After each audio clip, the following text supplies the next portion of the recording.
The Word of God, or Word of Yahweh, refers to every word that God speaks. So why do Christians get so worked up when someone calls the law of Moses the Word of God? God spoke the law, right? He commanded us to keep it, right? Then how is it not the Word of God?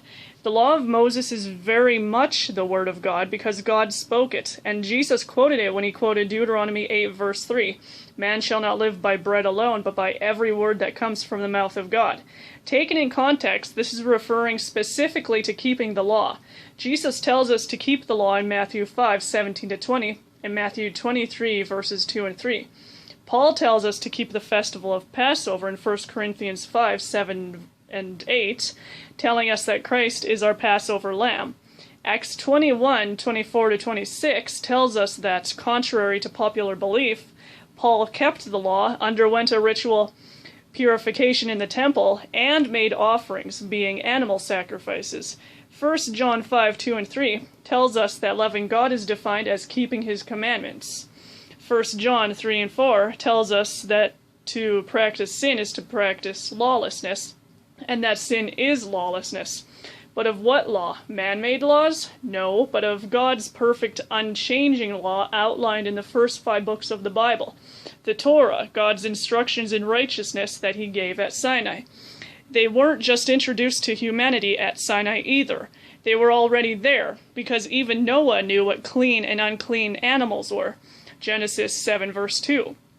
Israel had been in Egypt for 400 years. They had to be retaught God's law because they had lost how to keep it. Just like we today have been so far removed from the law that it's like a different language to us today. But notice how Jesus is also called the Word of God.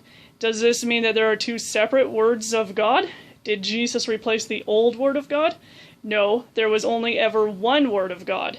He was with the Father from the very beginning. John 1:1-5. The law of God reveals the character of the Messiah. To obey God's law is to live Christ-like lives. Jesus is the law of God. He is the living law, the living Word of God. And this is the Word that became flesh. John 1:14. The law of God is referred to as being the way, the truth, and the life. And Jesus is called the way, the truth, and the life, because the law of God is the Word of God, and Jesus is the Word of God. They are one and the same. They go hand in hand. Jesus is the prophet likened unto Moses in Deuteronomy 18:15-19. It's time to start teaching what the Bible really says.